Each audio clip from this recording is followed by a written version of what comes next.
लोकनेते व्यंकटराव हिरे, पंचवटी कॉलेज, नाशिक. वाणिज्य शाखा, इयत्ता 11वी. मी प्राध्यापिका जे हिरे. विद्यार्थ्यांनो, तुमचे मी हार्दिक स्वागत करीत आहे. आपण ह्या आपला जो काही विषय आहे, वाणिज्य संघटन व व्यवस्थापन, इयत्ता 11वी. यामध्ये आपल्याला जो सिलेबस अभ्यासायचा आहे, कोणते कोणते घटक अभ्यासायचे आहेत ते बघूया. सुरुवातीला आहे व्यवसाय, स्वरूप आणि व्याप्ती. दुसरं प्रकरण आहे व्यापार. तिसरं आहे लघु उद्योग. नंतर चौथं आहे व्यवसाय संघटनाचे प्रकार भाग 1. पाचवा आहे व्यवसाय संघटनेचे प्रकार भाग 2. नंतर आहे 6वा आहे व्यवसाय सहाय्य संस्था. 7वा आहे व्यावसायिक पर्यावरण. आणि 8वं प्रकरण आहे व्यवस्थापनाची ओळख. हे आपलं 8वं प्रकरण आहे. तर विद्यार्थ्यांनो, आता आपलं पहिलं प्रकरण आहे व्यवसाय स्वरूप व व्याप्ती. यामध्ये आपल्याला आपल्या ह्या पहिल्या प्रकरणाची प्रस्तावना बघा. यामध्ये व्यवसायाची मानवी गरजा ह्या असंख्य असतात. गरजा ह्या सतत वाढत चालणाऱ्या असतात.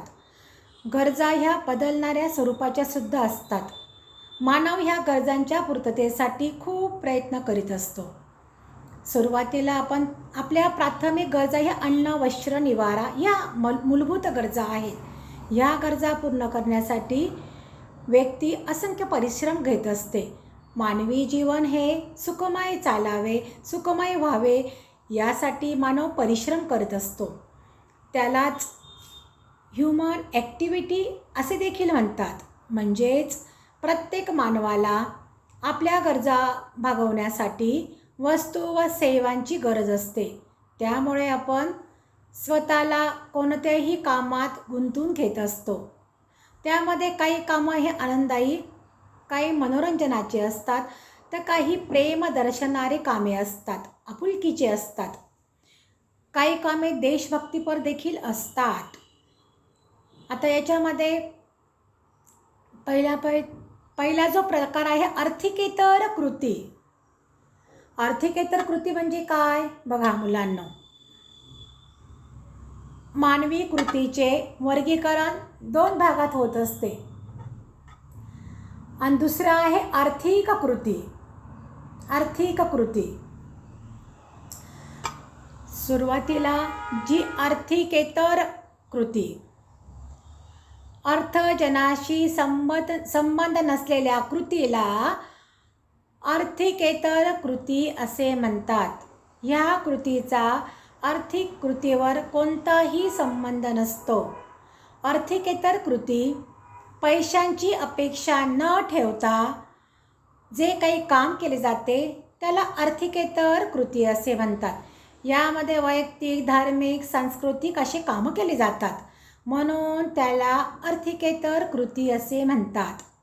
बघा, आता गिटार वाजवणं, अनाथ आश्रमातील गरीब लोकांना जेवण खाऊ घालणं, आई आपला स्वयंपाक बनवते, त्यामध्ये आई आर्थिकेतर कृती असते. यामध्ये अर्थजनाशी कोणताही संबंध नसतो. डान्स करणं, गाणं म्हणणं, ह्या ज्या काही कृती आहेत ह्या आर्थिकेतर कृती आहेत. ह्या आर्थिकेतर कृती, ज्या कृतीमध्ये पैसे मिळवण्याचा हेतू नसतो किंवा जी कृती केल्यानंतर पैशामध्ये त्याचा मोबदला दिला किंवा घेतला जात नाही, अशा मानवी कृतीस आर्थिकेतर कृती असे म्हणतात. यामध्ये प्रेम, भावना, कर्तव्य, देश देशाप्रती किती आपली ह्या सर्व गोष्टी आर्थिक कृतीमध्ये येत असतात. यामध्ये आई जर आपला स्वयंपाक बनवते, तर स्वयंपाक बनवताना आईच्या मनामध्ये कोणतीच आर्थिक कृतीचा विषय नसतो. आई प्रेमापोटी बनवते. आई आपल्या मुलांसाठी, आपल्या परिवारासाठी वेगवेगळ्या आयटम करते आणि बनवते. त्याच्यामध्ये आर्थिक कृती नसते. डान्स करणं, पुस्तक वाचणं, गिटार वाजणं हे आपल्या आवडीसाठी करतो. आपली हॉबी असते, आपण ते आपली हॉबी जपत असतो. ते आर्थिकेतर कृतीमध्ये येत असतात. बघा, जर आपल्या आईने आपला अभ्यास घेतला, आपल्याला काही शिकवलं, तर आई काही मोबदला मागते का? नाही. आई प्रेमापोटी शिकवते की मुलाने खूप शिकावं, पुढे जावं म्हणून शिकवते. म्हणून ते आर्थिकेतर कृतीमध्ये मोडत असते. चला तर आता आपण बघा मुलांनो, तुम्हाला आर्थिकेतर कृती ही चांगली समजली असेल असं गृहीत धरून मी आता आर्थिक कृती म्हणजे काय हे तुम्हाला समजून सांगत आहे. आर्थिक कृती, ज्या कृतीमध्ये पैसे मिळवण्याचा मुख्य हेतू असतो किंवा ती कृती केल्यानंतर पैशामध्ये मोबदला दिला जातो, अशा मानवी कृतीस आर्थिक कृती असे म्हणतात.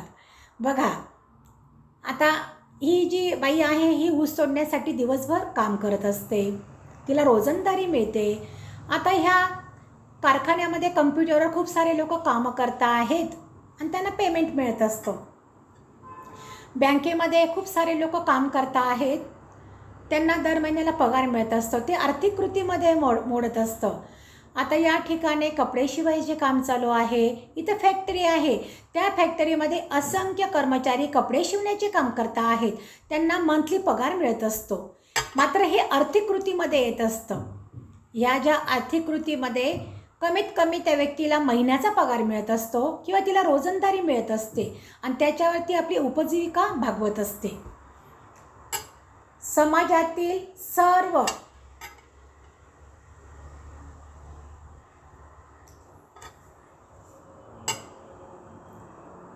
यामध्ये एखाद्या कामगाराने कारखान्यामध्ये काम करणं, ज्या कृतीमध्ये पैसे मिळवण्याचा मुख्य हेतू असतो त्याला आर्थिक कृती असे म्हणतात. वस्तू व सेवांचं उत्पादन करायचं आणि त्याच्यापासून त्याला नफा मिळतो, ते आर्थिक कृती असते. मग ही आर्थिक कृती उत्पादन करणं, विनिमय करणं, वस्तू व सेवांचा उपभोग या उद्देशाने आर्थिक कृती ह्या केल्या जात असतात. कारखान्यात काम करणं, ह्या गोष्टी ज्या आहेत ह्या आर्थिक कृतीमध्ये येत असतात. म्हणून ज्या ठिकाणी पैशांचा मोबदला मिळत असतो अशा कृतीला आर्थिक कृती असे म्हणतात. याच्यामध्ये पैसे दिल्यानंतर त्या व्यक्तीला मोबदला मिळत असतो, कामाबद्दल तिला पैसे मिळतात, म्हणून त्याला आर्थिक कृती असे म्हणतात. विद्यार्थ्यांना तुम्हाला आर्थिकेतर कृती आणि आर्थिक कृती हे चांगलं समजलं असेल असं समजून मी पुढचा टॉपिक घेत आहे. नंतर आहे व्यवसाय.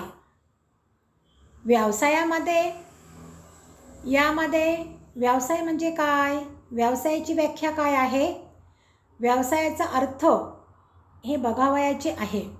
यामध्ये सुरुवातीला व्यवसाय एखाद्या वस्तूचे उत्पादन करणे म्हणजेच ती वस्तू तयार करणे होय. कोणत्याही प्रकारच्या वस्तू ह्या व्यवसायामध्ये असू शकतात. कारखान्यात तयार होणाऱ्या वस्तू असतात. ह्या वस्तू मानवी शरीराच्या मदतीने किंवा यंत्राच्या साहाय्याने तयार केल्या जात असतात. म्हणजेच मानवी गरजांची पूर्तता करण्यासाठी नियमितपणे विविध वस्तू व सेवांचे उत्पादन केले जात असते. वस्तूंची विक्री करणे म्हणजे व्यवसाय होय. कपडे शिवणे, किराणा दुकान चालवणे, भाजीपाला विकणे हे सुद्धा व्यवसायामध्ये मोडत असतं. आता यामध्ये समाजातील गरजांची पूर्तता करत असतो, त्यासाठी वस्तू व सेवांचं निर्मिती चालू असते आणि ती वस्तू, तयार झालेली वस्तू अंतिम ग्राहकांपर्यंत पोचवणे म्हणजेच व्यवसाय होय. यामध्ये व्यवसायामध्ये प्रत्येक समाजातील व्यक्तीला वस्तू आणि सेवांची गरज असते. अशा वस्तू व सेवा, त्या वस्तूंची निर्मिती करणे, त्या वस्तूंचा पुरवठा करणे, त्या सेवा पुरवणे, त्यातून नफा कमवणे, अशा कृतीला व्यवसाय असे म्हणतात. व्यवसाय म्हणजे वस्तू व सेवांचे उत्पादन प्लस खरेदी विक्री, याला व्यवसाय असे म्हणतात. याच्यामध्ये व्याख्या बघा.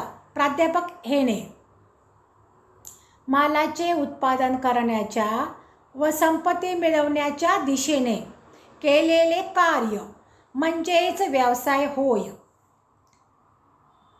आता प्राध्यापक प्राईड हग्स कपूर, समाजाच्या गरजांची पूर्तता करण्यासाठी वस्तू व सेवांचे नफा मिळवण्याच्या दृष्टीने उत्पादन व विक्रीसाठी ज्या वस्तूंची किंवा व्यक्तीने सामूहिक प्रयत्न करणे म्हणजेच व्यवसाय होय. या दोघी व्याख्या दिलेल्या आहेत, या विचारवंतांनी मांडलेल्या आहेत. बघा, विविध प्रकारच्या मानवी गरजांची पूर्तता करण्यासाठी विविध वस्तू व सेवांचे उत्पादन, वस्तूंची खरेदी विक्री म्हणजे व्यवसाय होय. आता भाजीपाला विकणे, बघा हे फ्रूट्स विकता आहे, किराणा दुकान आहे, हे पण व्यवसायामध्ये. शेतीपासून काहीतरी उत्पन्न तयार करणे, ते परत विकणे किंवा कच्च्या मालाचं पक्क्या मालात रूपांतर करणे, हा सुद्धा व्यवसाय होतो. आता किराणा दुकानामध्ये असंख्य प्रकारचा माल आहे, त्याची विक्री करणे, तो देखील आपला व्यवसाय आहे. बघा, आता ही मोठी फॅक्टरी आहे, फॅक्टरीमध्ये मॅन्युफॅक्चरिंग काम चालू आहे, असंख्य कर्मचारी काम करतात. आता व्यवसायाची वैशिष्ट्ये, आपण जो व्यवसाय करतो त्याची वैशिष्ट्ये कोणती कोणती आहेत ते बघा. आर्थिक कृती, व्यवसाय ही आर्थिक कृती आहे, ती अर्थप्राप्तीसाठीच केली जाते. नफा कमवण्यासाठी व उपजीविका भागवण्यासाठी जी कृती केली जाते तिला आर्थिक कृती असे म्हणतात. व्यवसाय हा आर्थिक कृतीमध्ये येतो. एखादी बाई आपण कामाला ठेवली तर तिला आपण पगार देणार, ती आर्थिक कृती आहे. एखाद्या हॉटेलमध्ये आपण जेवण करायला गेलो, तिथं आपण पैसे देतो, ते देखील आर्थिक कृतीमध्ये मोडत असते. आर्थिकेतर कृती, आई स्वयंपाक बनवते, दिवसभर काम करते, कसलीही अपेक्षा न करता ती काम करते, ती जे काम करते त्याला आर्थिकेतर कृती असे म्हणतात.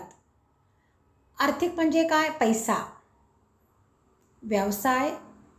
व्यवसायाचा उद्देश पैसा कमवणे असतं. तो कशा करता? उपजीविकेसाठी, आपल्या दैनंदिन गरजा भागवण्यासाठी. आपण जो व्यवसाय करतो मानवांच्या गरजांची पूर्तता करण्यासाठी काम करतो आणि उत्पादन करतो आणि नफा मोठ्या प्रमाणात मिळवतो, म्हणून त्याला आर्थिक कृती आहे. दुसरा पॉईंट्स आहे 2 पक्ष. या प्रत्येक व्यवसायाच्या घडामोडीमध्ये देवाणघेवाण चालू असते. या देवाणघेवाणीमध्ये कमीत कमी पैशांची गरज असते, 2 पक्षांची गरज असते. कोणताही व्यवसाय 2 पक्षांमध्ये एकमेकांमध्ये व्यवहार चालू असतो. वस्तूच्या खरेदी विक्रीमध्ये खरेदीदार, दुसरा हा विक्रेता असतो. या ठिकाणी दोन्हीही पक्ष असतात तेव्हाच आपला व्यवसाय होणार आहे किंवा तो व्यापार पूर्ण होणार आहे. तो व्यवसाय जोपर्यंत 2 पक्ष एकत्र येत नाही तोपर्यंत तो व्यवसाय पूर्ण होणार नाही.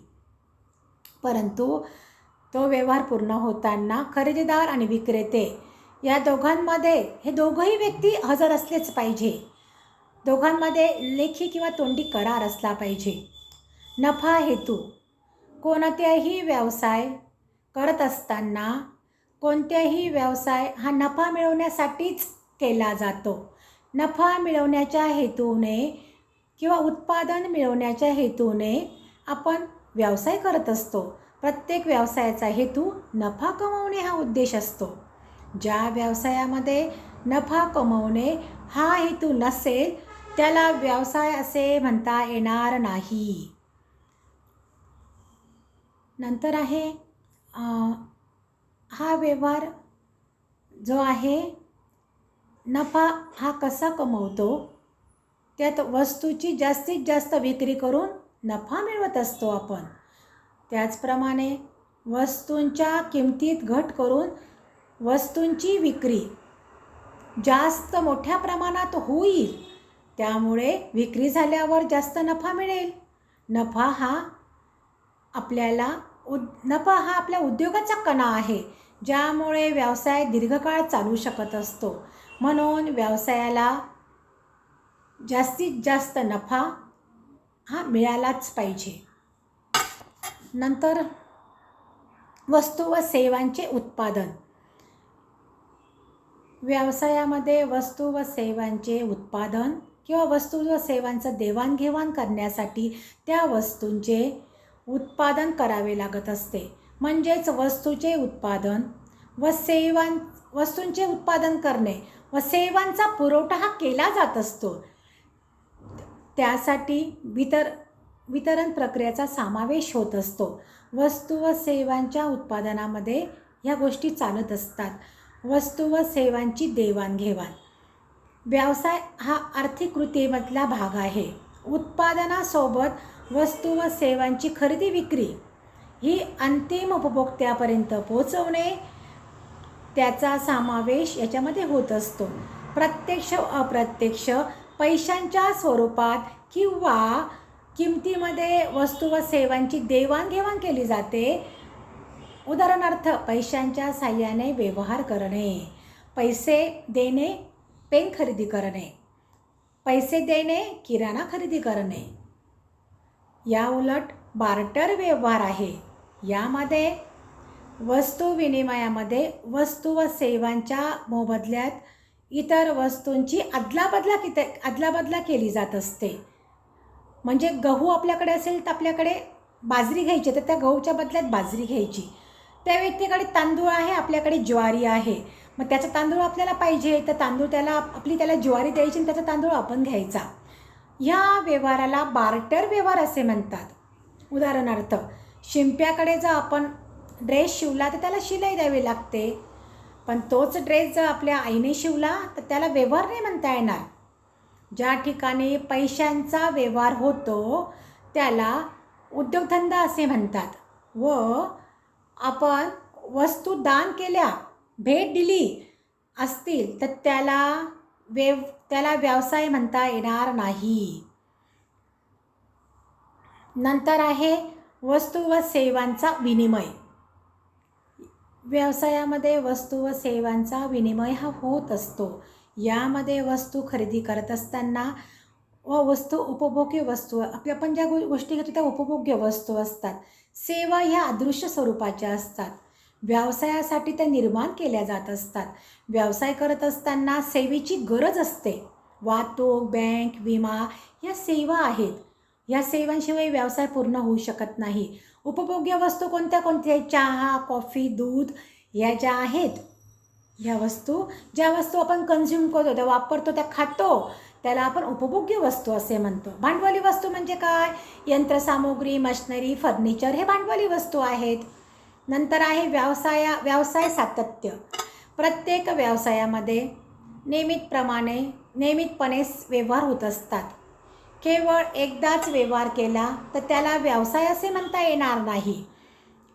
स्वतःची कार विकली, नफा कमवला, त्याला व्यवहार म्हणता येणार नाही. परंतु तीच व्यक्ती खूप साऱ्या कार खरेदी करेल आणि त्या वस्तूंची सेकंड हँड म्हणून विक्री करेल, खरेदी विक्रीचा व्यवहार नियमित करत असेल, तेव्हा त्या व्यवसायाला व्यवसाय असे म्हणतात. व्यवसायामध्ये कायम सातत्य असणं अतिशय महत्त्वाचं आहे. एकदाच व्यवसाय केला त्याला व्यवसाय म्हणता येणार नाही. 8वा पॉईंट आहे अनिश्चित परतावा.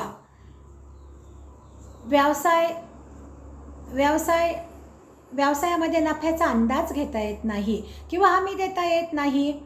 व्यावसायिकांना कधीकधी व्यवसायात नफा मिळतो, काही वेळेस त्याला नुकसान देखील सहन करावे लागते.